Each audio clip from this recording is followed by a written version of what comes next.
Hey everyone, what's up? Sorry for any interruptions or basically I'm sorry if there's going to be any stream interruptions here or what have you, or abrupt interruptions, weak connections and all that. But I thought I'd come out here and kind of give you my review. I've got about,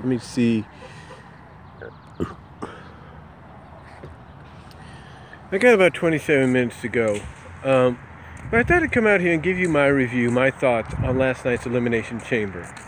Now, I am in agreement with a lot of people on the Chamber event itself. It wasn't the best. It felt more like, a Raw. It felt more like a glorified Raw. Like a themed episode of Raw. Like all you had to do...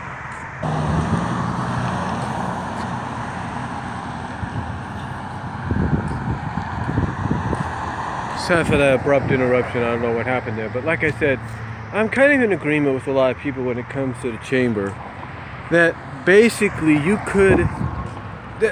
let's be honest, it was nothing more than a glorified Monday Night Raw.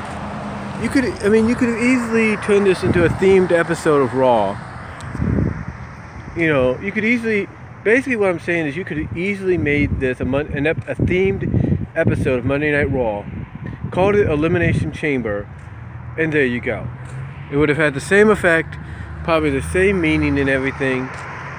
You wouldn't have to worry about wasting people's time and effort or time ordering it on pay-per-view if they still did that, if they still do it. And I'm pretty sure there were a lot that did.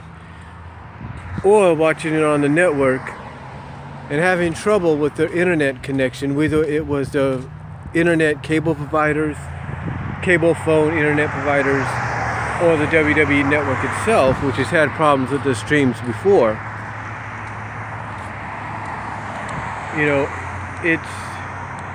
It's basically one of those situations to where you could have easily just made this a special themed episode of Raw and commence from there. You didn't have to make it into a 3-hour pay-per-view. Oh, and by the way, I timed it. I think it went a little over 3 hours. It went over about 3 hours, 5 minutes at least. So, yeah, you don't have to glorify. You didn't have to, create a pay-per-view. This was just going to be a glorified version of Raw. Now,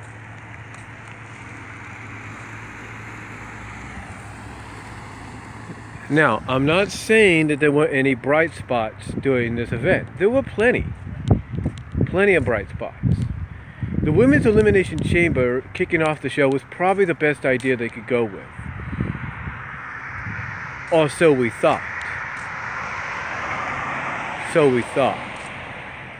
Because you see, you could have easily, and this is the one exception I will admit, you could have easily swapped the Women's Elimination Chamber match with the Men's Elimination Chamber match. You could have easily swapped spots with those and you would have had the same results.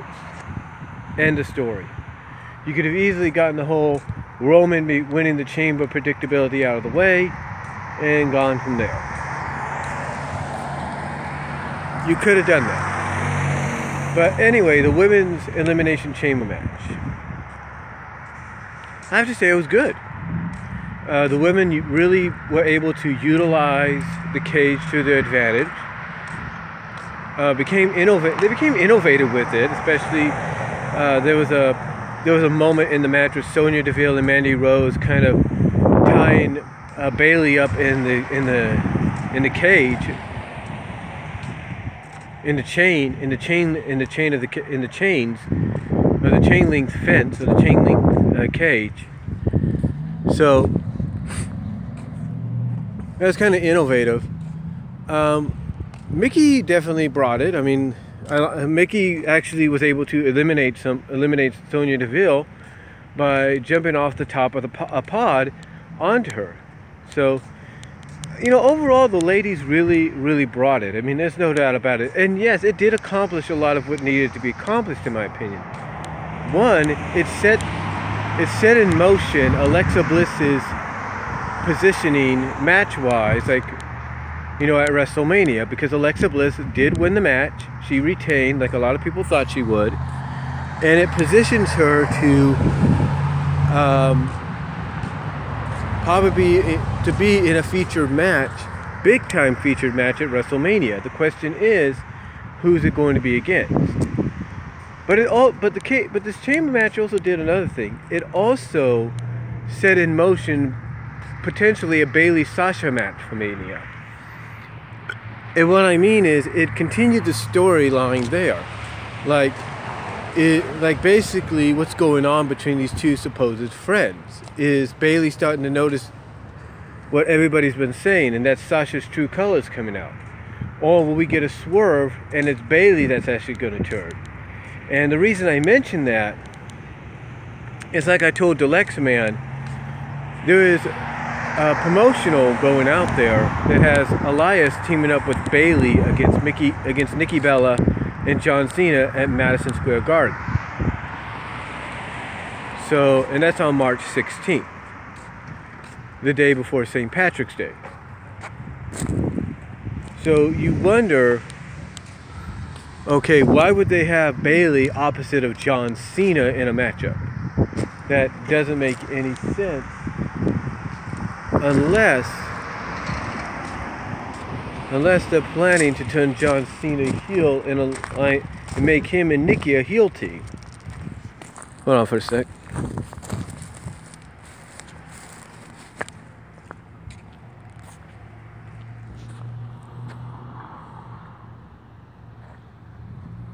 Okay, unless they're planning to make him and Nikki a heel team, the most logical sense is Cena and Nikki are going to be the faces against a heel team of Bayley and Elias at the March 16th Madison Square Garden show. So it doesn't make any real sense. Hence, if you're going to have a babyface Bayley with a heel Elias, it doesn't make any sense unless you're planning to swerve people. That's my only thought. Unless they're planning to swerve people and Bayley is the one that's going to turn heel. And I know some people are saying, no way Bayley could turn heel. She doesn't have the knack for it. Well, you know what? We thought the same thing about Sami Zayn, and guess what? He's doing a test run with it, and yeah, potentially he's going to go babyface again very soon. It seems like that's the direction they're heading in. But at the end of the day, he has shown that even a babyface like him can go heel and actually be decent at it. Actually give it a decent try, give it a decent go at it. And you know what? When you look at Bayley, there's potential there. Even Bayley herself said she would like to have a run as a heel. She'd like to have a heel run. And this might be it. Think about it. You know, last time Sasha and Bayley would feud, and that was in NXT, Bayley was the face, Sasha was the heel. But we've never had it in reverse between these two. And sometimes, as wrestling has shown, when you have rivals kind of switch roles throughout the career, it makes things more dynamic and more interesting. Well, it basically makes things more dynamic and more interesting in the long run. Basically, you know, it freshens things up. You know, when, like there have been several baby faces go up against heels, right? But when the roles are reversed, it feels fresh. Here's a good example. I know some people may have not liked this, but this got a big reaction. Roddy Piper and Hulk Hogan. We all know that growing up in the 80s and stuff. Hold on for a second.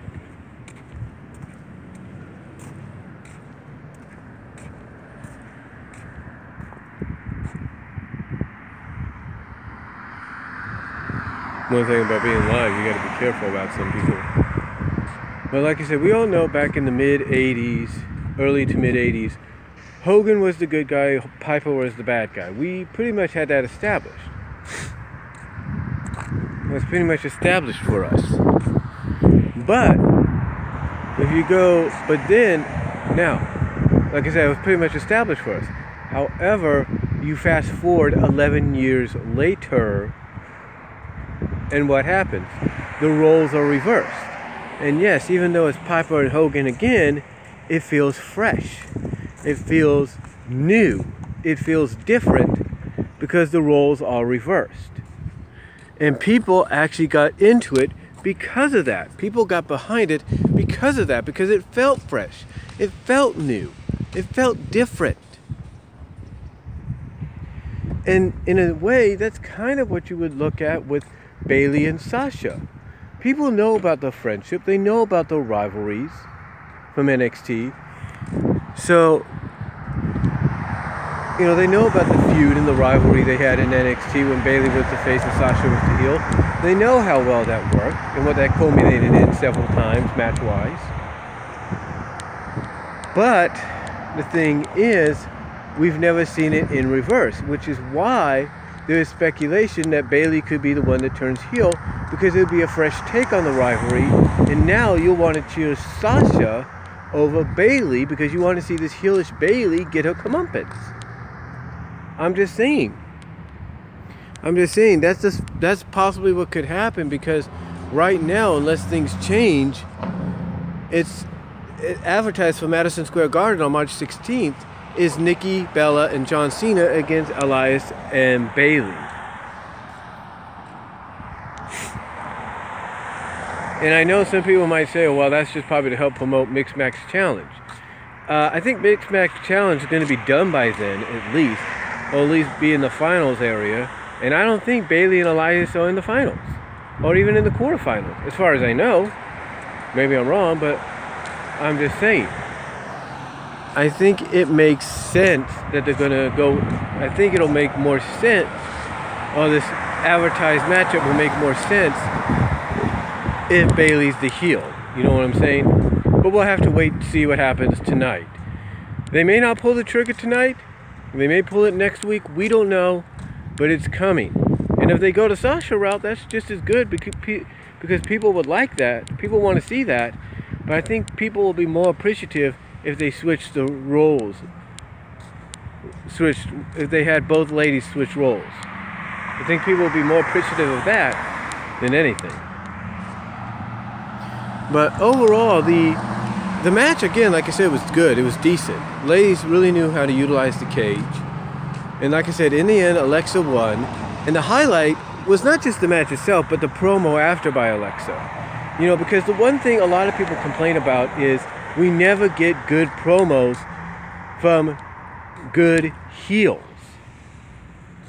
And when I'm talking about a heel that can lure you in by saying something that you wouldn't expect them to say unless they're going to go babyface, and then twist it around and show that they haven't changed a bit. And that's exactly what Alexa did here. Her promo after the match is exactly how a heel needs to do promos sometimes after they win a big match, and pretty much continue to show their dominance. You pretty much let them lure you in, make you think one thing, and then twist it around, turn it around, and make you realize that they were just messing with you. They were messing with you and manipulating you. And that's exactly what Alexa did here. Alexa masterfully did that. It's no wonder the WWE loves this woman right now, because she knows how to be a good heel. She knows how to be a good heel. She knows how to lure you in, make you believe one thing, and then twist it around. And that's how a good heel should be. The question is she going to be in that featured co-main event against Asuka defending her championship, or is she going to face someone like Nia or somebody else? We'll have to wait and see. According to reports, it seems that Asuka could be going with Asuka and Alexa now, but according to Solomonster sounds off. It sounds more like they're trying to throw you off the trail by making it look and sound like they're going in one direction, but then they're going to go in another. We'll have to wait and see. The match that followed was for the Raw Tag Team titles. It was okay. You know, you pretty much knew that maybe the Bar was going to win. I mean, I came out and I was thinking maybe they would pull an upset and at least for a week let Titus and Apollo hold the tag team titles before losing them back to the Bar. But they decided not to do that, and instead they went with the Bar over Titus Worldwide. It was an okay match. You know, it was okay. Like, I think like what Deluxe Man and Solid Monster and all of them have said so far, it was pretty much an average Raw match. Maybe a Raw main event match on a pay-per-view. That's pretty much what it was. It was a main event Raw match on a pay-per-view. That's pretty much what it was. But is this the end of it? No. I think what's going to happen is at WrestleMania, we're going to get, just like last year, another multi-man tag team match. Maybe a TLC match if the Hardys are involved. The Woken Hardys, if you will. Or we'll probably get some kind of gimmick match, multi-team gimmick match at WrestleMania with the Bar, with Gallows, Anderson, Apollo, Titus, and I would guess someone from NXT, because I think it's become a tradition that when it comes to a match like that, you got to have one surprise, and I'm thinking that one surprise is going to come from NXT during WrestleMania. Whatever team it may be, I think it's going to be a good fit. But yeah, I don't think this is the end. I think, again, we're going to get one more match, championship match. It's going to be at Mania. It's going to be a multi-team matchup. And I've got a feeling, just like they surprised us with the Hardys last year, they're going to surprise us this year with someone from NXT. Maybe the winner of the Dusty Rhodes Classic. Think about that. What followed? What followed after that? Oh yeah, Asuka and Nia Jax. I have to say that if there's any match that was pay-per-view worthy, or at least worthy of being on this pay-per-view, it was this one.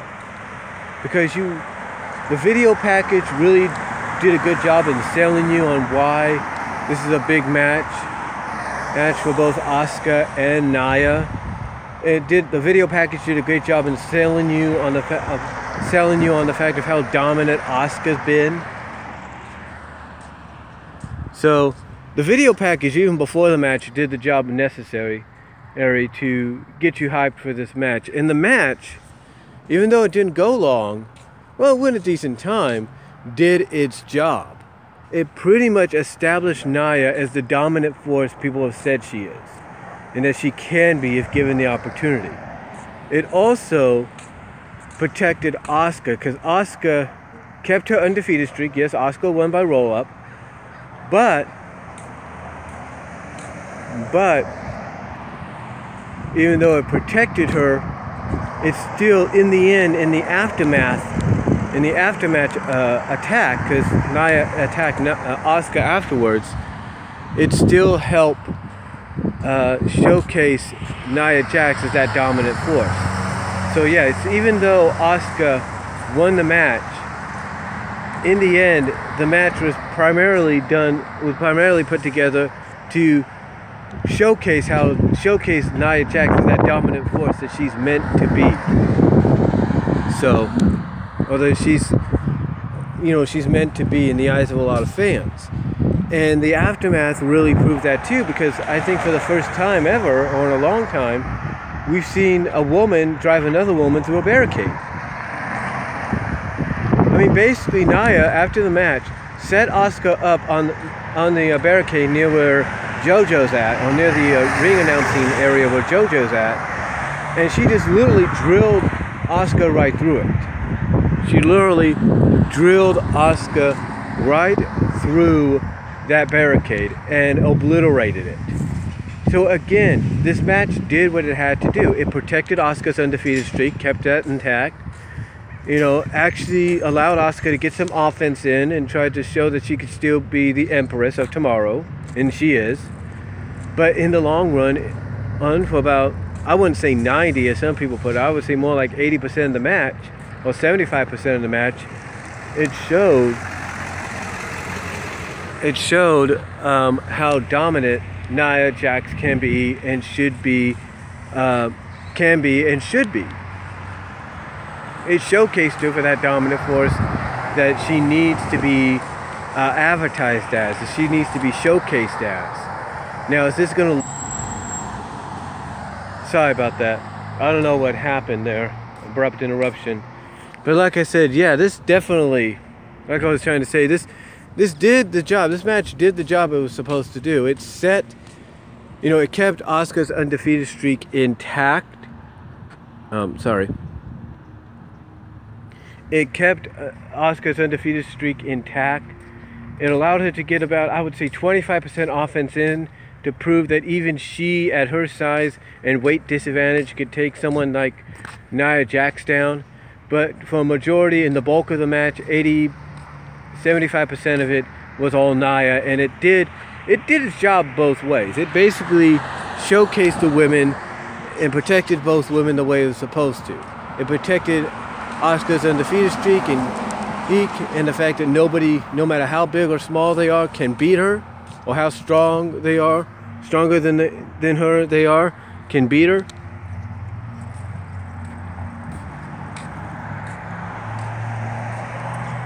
As well as it also protected Nia by allowing her to still be showcased as that dominant force she is supposed to be showcased as or should have always been showcased as.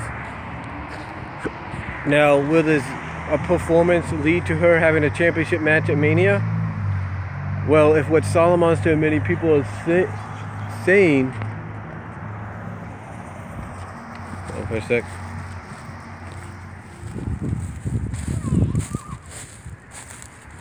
No good time here.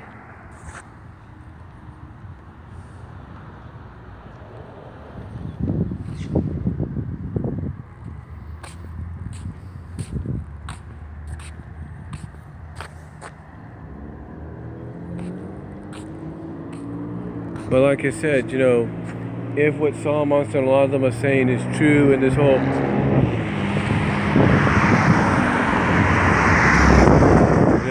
Asuka versus Alexa thing is nothing more than a red herring to throw us off the fact that Asuka is going to be challenging Charlotte. Gosh. Hey. $20.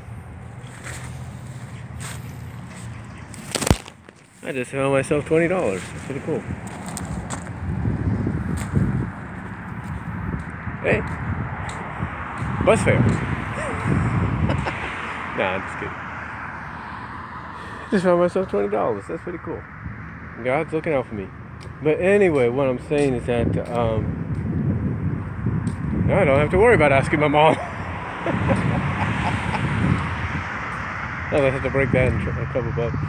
But anyway, no. What I'm saying is that it did its job. The match overall did its job, and like I said, I think what Solomonster and them are saying, pretty much, I think I have to be in agreement. This whole Asuka versus Alexa thing, I think it's just a red herring to throw us off the trail. I think that's what they're trying to do. So we'll have to wait and see what happens. The next match, Matt Hardy against Bray Wyatt. It was okay. It was good.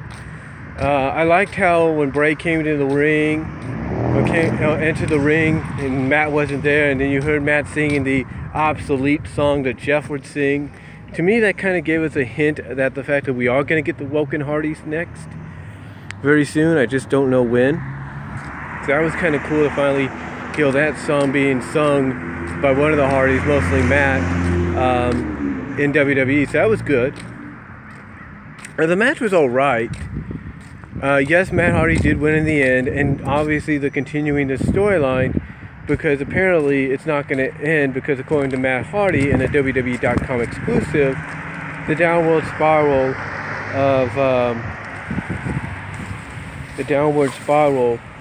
of Bray Wyatt has just begun. So we'll just have to wait and see what happens there. Overall, it was okay. It was all right. And then we had Ronda Rousey's contract signing.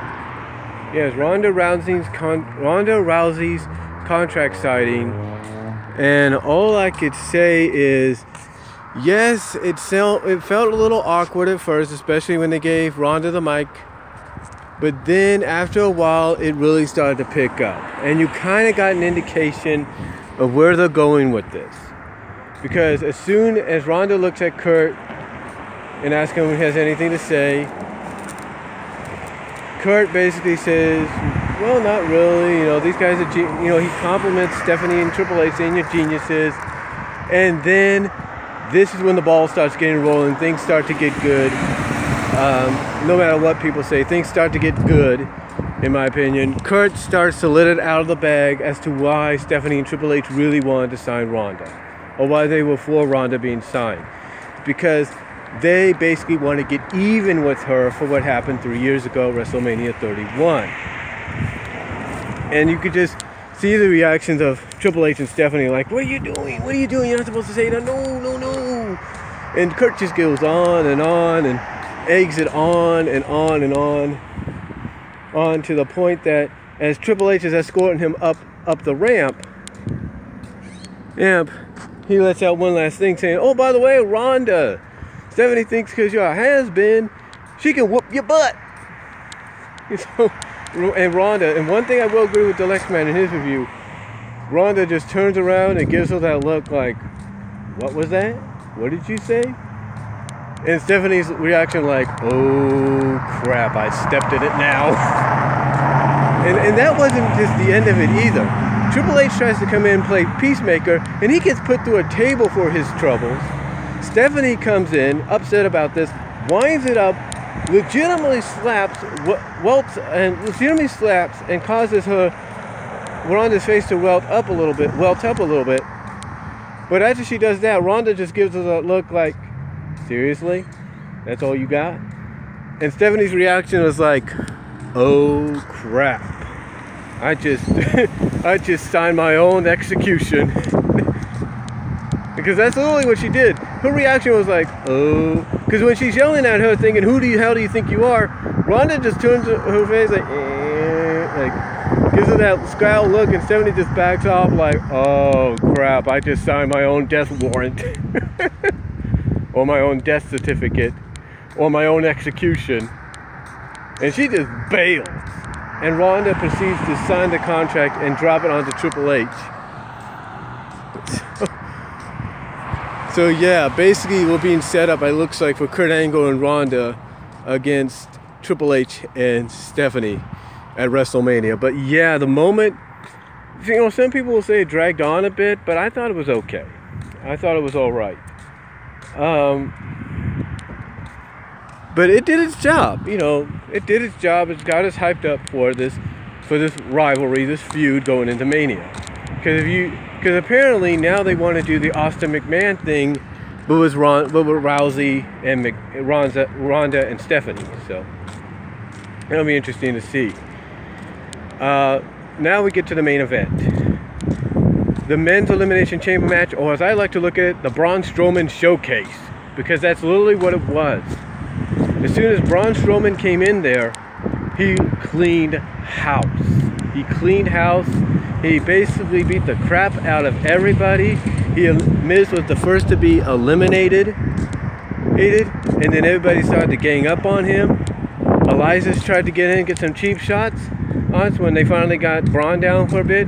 But Braun stood back up, got back in the ring, eliminated Elias. And no matter what these guys did, they would hit their finishers, they would quadruple pin the guy. Nothing was working. Anything they would attempt to do, he would counter. Cena tried to come off the top rope, countered, power slam, elimination. End of that. Rollins tried to take him out. He gets pinned. Done. Well, actually, it was Balor that got pinned next. But then Rollins tries to something against him later on in the match. He gets countered, pinned, done. And then the moment a lot of people pretty much worried about was going to happen did occur. But give WWE credit, they did try to suspend the disbelief that it probably wasn't going to happen, because it took 2 spears, a Superman punch. Actually, it took about 2 Superman punches and 2 spears to put Braun away.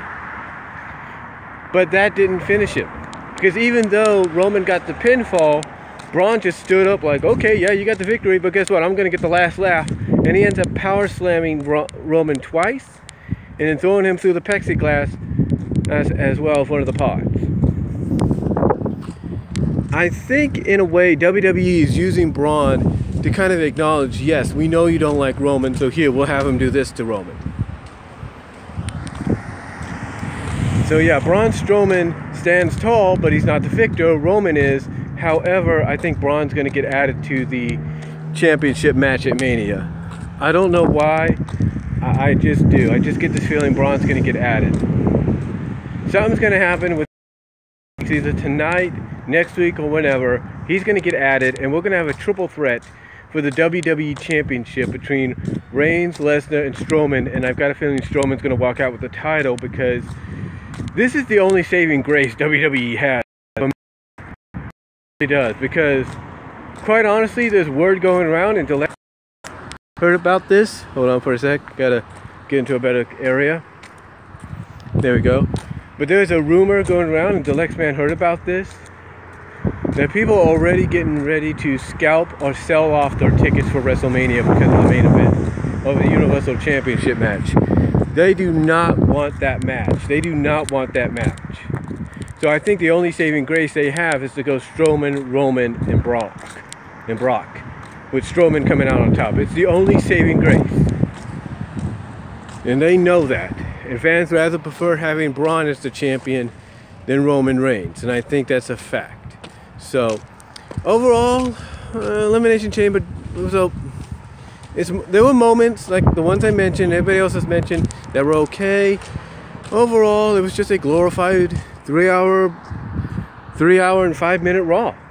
That's all it was. 185 minute edition of Raw, glorified. You could have easily themed Raw Elimination Chamber Raw, and you could have had the same results.